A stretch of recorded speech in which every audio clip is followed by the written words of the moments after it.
Greetings, everybody. This is FitSpaz Recovery. I'm your host, Paul, the producer. I'm here to help get you fit, healthy, and stay sober. So what's on tap this week? I'm a bundle of nervous energy. Yes, because this weekend I'm going to Nashville, Tennessee. I'm leaving super early tomorrow morning. I have to get up at an ungodly hour. I have to get up like at 3:45 in the morning, and I'm not too happy about that. But I expect to have a really nice time, and the benefit of traveling makes me feel sort of like I have something to look forward to. I'm doing something. If I went away once a month, that wetness, the anticipation of doing that would just, it preoccupies my mind. It gives me some kind of excitement or nervousness that keeps me from feeling down or blue or whatever. So I am actually looking forward to that, and I got some good news today about the trip that I won't say anything about because that's the positive thing to do. Just that I'm gonna see a bunch of cool people there and enjoy myself, I think. So I'm looking forward to that, and of course I'll be reporting something. Probably will have some video or clips of that to show you next week after I go and do that very early tomorrow. This week, fitness-wise, I finished up my round of Body Beast last week, like I was telling you guys, so I was like, what am I going to do now? I wound up starting a new program that came on Beachbody On Demand called T25 with Sean T, and he's like the dance teacher guy who's teaching me how to dance on Wednesdays, seemingly successfully teaching me how to dance, although I need more style. But I started this new program called T25, and it's very intense cardio, and it's been a really refreshing change from lifting heavy weight. I mean, I want to keep my muscles getting bigger. There's no doubt about that, and I'm going to keep doing bodybuilding and trying to push the horizon or push the boundaries of the size of my muscles and stuff. I'm not going to give up on that, but it's been so nice to do the cardio, and I get a distinct certain kind of euphoric high from doing that kind of exercise. I'm not even kidding. Something about the variation in activity, the way my heartbeat gets up, the way I sweat profusely after 25 minutes of just going, the way I'm loving it, which it's just like, it's so strange to like doing something like that, and I'm addicted to the activity, and I love this trainer Sean T, so I'm going to keep doing that. I have a feeling when I get back from Nashville this weekend, I'm going to continue with this same program, probably try and get through the whole program, because I just want to be able to say, hey, here's another program I completed. I'm almost to the completion of this dance program. I just have the one last routine called Living in the Eights. I have to do it 7 times, this program, and or the routine, and then finally I'll be able to say, hey, I did the whole dance workout routine size. I learned something. I felt good. It gets me moving. I love sweating. Sweating's amazing. I don't know what sweating does. I mean, like, my back is not perfect right now, but I kind of feel like when you get the body moving and you get the blood circulating, you're cleaning out toxins, you're boosting your mood.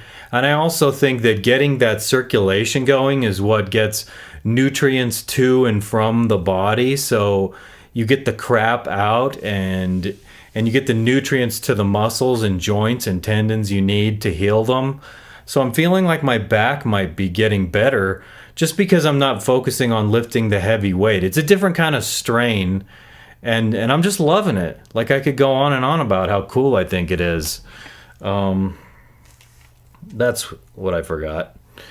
So I'm enjoying the heck out of that, and I will go to Nashville, and it's the Beachbody Summit I'm going to, and they'll tell me whether they have, I know of one new program they have coming out. It's a country dance. It's a country dance exercise routine, and it looks like it's an exceptional idea from a marketing business standpoint, I think, but I don't think it's quite my cup of tea. However, I'm still going to get the chance to preview it, and aside from that, they usually announce new programs when you go to these events, and so I'm looking forward to see what they have in store, because The beauty thing of this beach body that I'm doing is if I didn't have it, I would be like, if I hadn't been introduced to it, I'd be like, what the heck am I going to do for exercise? And I would get into this pattern, this routine of sameness that gets boring and dull and eventually quit. But the fact that there's so much variety in their catalog, I get a little bored or anxious with what I'm doing. And it's like, oh, hey, there's so much here that I can just switch up what I'm doing and keep it really fresh. And that keeps me really liking what I'm doing. So any of you out there doing fitness, if you're bored or you're feeling burned out, change your routine. That's my point. I can help you change your routine. If you want me to help you, email me, paul@fitspaz.com. I have all kinds of suggestions where you don't have to spend money, or if you spend money, I can show you how to do it economically so that you have all kinds of, an abundance of choices of programs that you can do. What? This started over. How very strange on this. Anyhow, so I'm very pleased with the workout routine. Let me just say a couple more things before I get into the next thing I kind of want to talk about. It's that so I was taking creatine for a long time, probably over a year, a very small dose. The recommended dose is 5 teaspoons a day. Okay, and I was just taking 1 teaspoon a day in the morning before my workout with my pre-workout drink and after. And so I've been taking it a year, and I think it's been benefiting me. Like I said, it's a very small dose compared to what's recommended. And I decided, okay, I'm going to get off this for a while, let my body sort of readjust to being without it. And I don't know, maybe it did. I do feel like my strength isn't the same. But what I am going to say is, between doing that being the primary ingredient supplement that I was taking, I'm doing other things, other supplements and whatnot, but specifically this one is supposed to be the biggest deal in the repertoire of things I'm taking. So I took that out of my diet, and I started the cardio this week, and by golly, I'm just saying, I have more of a libido. I've noticed it. It's like taking a jump up. And so I'm like, why is that? And I go online and I start reading about it, and I find out that some guys say that when you're lifting heavy weights, you're taxing your system's testosterone. And so when you're using that up in the course of these workouts, you have a lower libido when you have low testosterone levels. So I tend to wonder if giving up the creatine and starting the cardio workouts has somehow boosted my natural testosterone levels, because I really feel it in the libido. And it's not just I'm not going to say anything vulgar. I'm just I'm noticing that beautiful curvature on that woman over there, and yes, I think I like that. And I just notice it more. It tingles my brain more, so to speak. Maybe not the brain in this head right here, but okay. So I thought I'd mention that. It's important, I think, you get into, just like the body adapts to certain exercises, I think the body adapts to certain diets. And so it's good to change things up and get different things in there so you compensate for what you may be lacking in and what not, and so forth. And who knows if or how the body adapts to staying on creatine that long. I've also thought about increasing the creatine that I take, but the reason that I don't is because you have to compensate by drinking lots more water. And that's kind of a hard discipline for me. I've already been doing that. I've been taking in more water to hopefully heal my body a little better with the little back issue I've been having, the stiffness.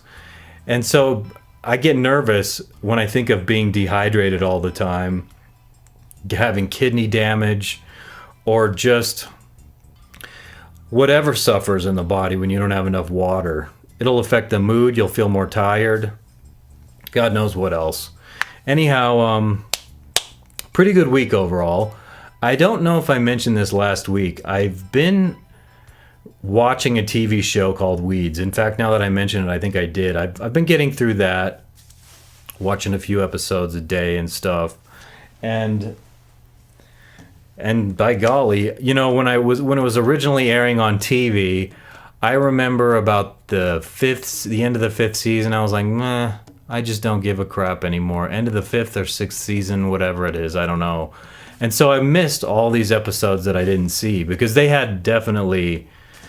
tapered off in their creativity a little bit, and so I lost interest. But as I've been going through and I got through those boring episodes, it comes back, and it's quite interesting. And I don't know why I'm bringing this up now, just that it's a little bit of what I've been doing with my downtime.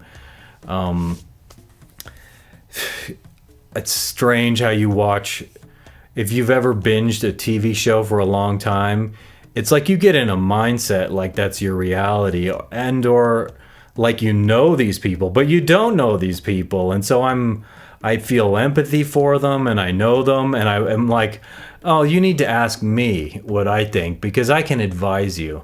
I just watching that show, I think to myself, like, obviously you're very, in some senses, the main characters, they're huge jerks, but at the same time they have a heart, and you know they're intelligent. And I want to say, like, all these headaches you've caused yourself by having an illegitimate lifestyle, like breaking the law as you're living, all this stress and the hard work you put in, you could have put all that hard work into something legitimate and probably been successful without all the headaches of the law. It comes raining down on you for doing all these illegal things.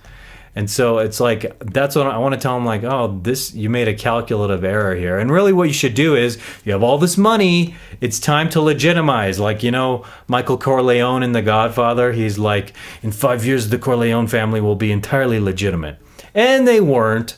But the point still is that the goal when you're leading that life, God knows, eventually I think you're going to get caught. And so if you know that and you can transition your way out of it, by all means, do it. So that has nothing to do with getting healthy or anything. It's just what I've been doing in my pastime. I thought, oh, I'll start this show again. I remember liking it, and I have really enjoyed it. It's well written, and I like creative things. Like, it's a very creative story. And I also like in the stories how this show and many other shows I watch, people have these problems, and so they come to a solution somehow, one way or another. And I see in a fictional world, so it may not apply to real life necessarily, how they solve their problems. And sometimes I've had ideas from TV shows about how to deal with hardships in business, with competitors or bad people, that are sort of kind of applicable in real life. But it doesn't help. What I have been doing, another thing that's a little different, is I've been reading this new book. How to Fail at Almost Everything and Still Win Big. This book is actually written by a man named Scott Adams. If you've ever read a comic strip called Dilbert, that's this guy. And so I had no idea what to expect when I cracked this open. It's always hit or miss with books. So, like, it's a success when the book keeps my attention in a way, like I get something out of it and I can keep reading. And so I have gotten something huge out of this book. I read a lot of personal development books. In the past year and a half, I've read so many, I've lost count. And this particular one, it's so clever the way this particular individual expresses himself through sarcasm and humor. And there's just kind of this funny, cynical edge he has. And it's all about, success and stuff. But so despite the cynicism and the dark sort of sarcasm humor sometimes, this man is very clearly highly intelligent, but in a unique, creative way. So you get these doctors who will write these other self-help books, and they're kind of like just, this is my idea for success. And I'm like, yeah, I get something out of that. That's good. But there's no humor. It's kind of just like, here's my story. But this guy's like, here's my very interesting story. And I tell it in a way, it's like storytelling. And I'm just loving it. So his whole idea about goals, for example, it's a unique perspective on goals. So you read all these personal development books and they talk about goals, setting goals. And he talks about goals in a different way. Like if you set a goal, especially if you are the type of person to set goals and never realize those goals, you're always setting yourself up for a It's always a potential state of failure. So if you haven't achieved the goal, there's this preemptive state of failure you're always in, and there's always this frustration and this wanting of more, which of course will work for a lot of people. They'll just be driven to achieve new goals. So instead of focusing on goals specifically, like I'm gonna achieve that and go after that, he talks more about focusing on the system that will lead that way, but you're not so focused on the goal as much as the system will lead you in that direction. Your mode of life every day, the tiny little things you do to achieve, to grow, to improve. And it's like, it's a philosophy of having systems every single day built into your life to have great energy, to improve your skills with certain things, to even, one thing he's talking about is, so you may want to, I guess you might call it a hobby. You may want to have hobbies where you get extremely good at something and it doesn't apply to your regular life. As far as your ultimate economic pursuit of success or your personal pursuit of success. But it does... what the heck was I saying? Oh, the skills you're pursuing. So he's talking about how he's really great at ping pong because he spent a lot of time doing that as a youngster, greater than 99% of people, he says. And he's better at tennis than tons of people because he's put so much time into it. And so even though these things don't parlay specifically into success, it still has a great impact on his emotional state, knowing that he has these skills that he's great at. And so as I'm reading this, I'm relating and going, well, I'm a guitarist, I can sing, and I'm actually really good at these things. In my view, I'm good at these things. I have a gift for songwriting. I have a gift for working with this Pro Tools program. You should see how I fly around with these waves. Throw this here, copy, cut, paste, move it. No.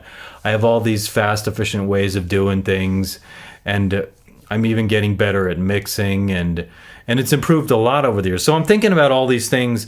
They haven't necessarily paid off for me economically in a huge way, except that they're things I think about and I'm like, well, I know I have those skills and I'm pretty darn good at it. And people less skilled, less talented have achieved great success, like, not naming any names, but Moby.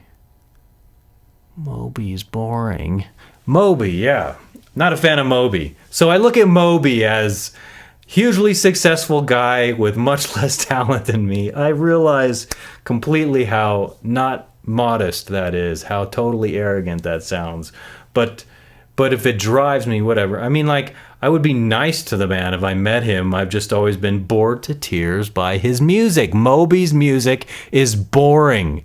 It's like boiling cheese in my ears, okay? It's painful, is all I'm saying. Moby. I'm more talented than Moby, and yet he's somehow parlayed his talent from music and producing to become a great success. And maybe he has music I haven't heard that I would like. It's just that I know everything I've heard on TV is a big steaming pile of poop. And I'm not usually negative on here, right? But, like, we're talking about Moby. So my excuse is I can't help it. It's Moby. Ugh. Gag. Highly recommend this book. Very unique. How am I going along the substance? Oh, let me remind you of this. I was reminded, it was pointed out to me by my friend Howard, who listens to this show, and I've known him for years through my old program, Marijuana Radio. Hi, Howard. That my interview with Recovery Elevator got posted yesterday morning. So if you have an iPhone and you want to check out me being interviewed by this fella, Paul Churchill from Recovery Elevator, you can go to recoveryelevator.com, or you can go to the iTunes podcast directory, search for Recovery Elevator, and the one I'm on is in the last couple episodes or something. And so check that out. It just says Paul. It doesn't say me by name on there, which is fine, totally fine.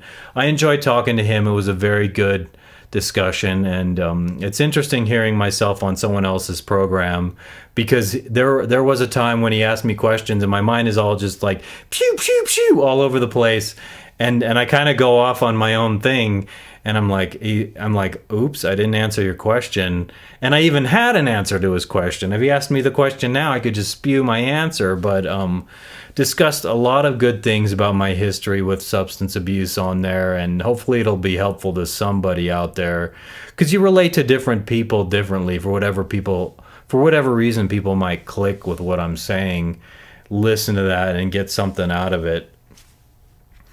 Trying to think of something I said to him that I haven't said to you guys before. Certainly, it was a good time, and I hope it helps somebody. And who knows, maybe... Well, I would love it if there were more like a prolific network of shows like this, where a unified front might sort of be a better wide net to get people into the idea of personal development and sobriety. So for me, I'm more of the mindset sometimes that instead of just talking about substance abuse issues, I can certainly address a lot of ways people can improve themselves, because I think that's one of the fundamental components after you've sobered up, and life in general. You gotta grow, you've gotta progress. And it doesn't matter whether it's with your hobby or with your relationship or with learning a new language. Like I was telling you guys, I'm still studying Italian. It's just very important. So every time I'm thinking in my meditation, for example, every time I'm thinking about personal development, I will actually pray for the people I know in Marijuana Anonymous, because I know people are struggling and having a hard time. And it's always like building the foundation to move forward, stay sober, and develop themselves as people to become more developed professionally, personally, spiritually. Your whole like body and your mind and your attitude and your life and your personality and your soul, it's all something to be cultivated. And it's challenging, because day to day it's boring. Day to day you feel like, hey, I'm not really accomplishing that much. But what I love is when I sit and I really recognize and think about and reflect on all the little consistent things I've done over the years that have paid off with enormous skill. And I'm not bragging. This is not me bragging. Let me explain. It's about trying to get others to realize that if you have that consistent effort, even just a tiny bit every day, you can do incredible things over time. And that's sort of what this guy, Scott Adams, is talking about with his systems. It's like you don't even have to have the end goal in mind. Just know that you have a very good system. And I like simple systems. So I set up this backdrop for this podcast, for example, and I don't know if it seems sophisticated, but I deliberately keep things simple. The whole setup is very fast. I can be set up and do this recording within 5 minutes. Sometimes I prepare my thoughts a little differently throughout the week, and I go, okay, I'm thinking about this, and I'm definitely going to bring this up, and it all comes pouring out when I start talking about it. But so simple systems, so that you're not wasting excessive amounts of time to get the best product you can. So I always look like, I go, I want to get to Mars on a budget. That's my saying. It's like, here's the best I can possibly do right here. I don't want to go around a bunch of corners and a long meandering road to wind up here, okay? Like the most efficient way to get to doing something my utmost best, without wasting tons of time and getting it done. And the same is true, like, after I'm done recording this, I have these succinct steps I go through to post it online. It's just like boom, boom, boom, and boom. And I can just imagine how other people do it, because I've seen it. And they're just like, get distracted by this. I mean, the way I flip from window to window doing specific things very fast. I even have studied my computer so that I have keystrokes to jump between one program and another, one window and another. I have it fully optimized for efficiency and simplicity. And it's sort of like a metaphor. There's this one principle of Kung Fu that is like economy of motion. And it's literally what it means. Like, so when you're punching, you come out with the punch in a straight line. You're not going projecting something they can see. It's just whoom. And you have that straight, direct line of a punch, and it's fast and it's efficient. And so if you curve it out, it's going to be a longer punch. If you curve it out, people see it coming. So I get my fist to your face with the target, and it happens a lot faster than if I go whoa and I project it out. Yeah, maybe I can get a stronger punch projecting it from the side, but the whole idea is efficiency. What's amazing about Kung Fu actually is there are many principles that though they're in that context applying to the martial art as like a form of fighting and doing battle, they metaphorically apply to life in so many ways. And that's what I'm talking about now. Systems, efficient systems to get the best end result for something without lots of bureaucratic hassles. It's like I go through efficient steps, and I love that. And it feels good. It keeps your energy high to know, like, boop, boop. So I'm always even looking for, is there like one more thing I can do to make this better and just make the process easier and more streamlined? Because I'm so good at it, I don't feel a need to hire somebody. I mean, like I can convert this to the files I need immediately to get it online. It's amazing how much of it I can do on my phone, and I do it on my phone. But I just love that. And so I have this whole idea about a handful of little things I want to improve, and I want to just take the little next step on, and then keep branching out and pushing. And every time I read a book like this, or the one I was talking to you about last week, The Magic of Thinking Big, there's always something in there that stirs me emotionally, and it makes me like inch something a little bit further. And so you should approach that in your life in every way. So you get over the initial sting of detoxing, whatever drug you're getting off of, alcohol, whatever it is.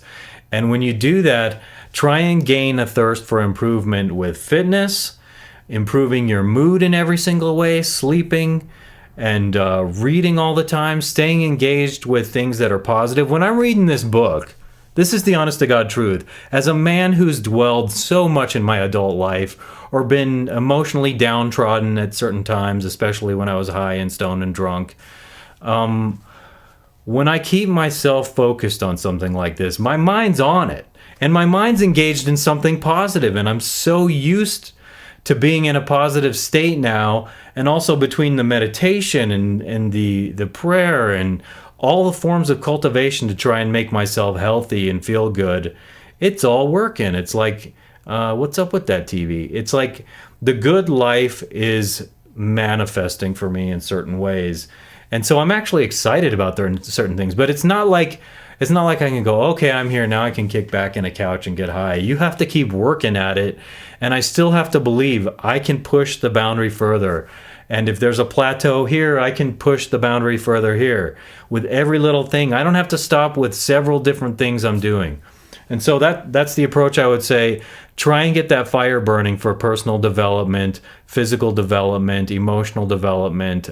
As soon as you get over that difficult initial stage, try and put it of quitting drugs, try and put it in perspective, try and get beyond it and into a mindset where you want to just devote yourself to improving. Because I don't want to, so I was talking a little about my goals last week. I don't want to have a goal like, in 10 years, I'm going to be married with kids. I want to build the system for the enjoyment of life and to implement the experience of life, so that like I'm getting up and doing it. And so there's that idea of a goal I told you about, right? By golly, that's going to happen anyway if I have this system in place and I just keep turning that wheel every single day. And so I can't believe I've talked all this time. And so I want to begin wrapping this up. I'm like so jazzed to go to Nashville this week. It's going to be a good time.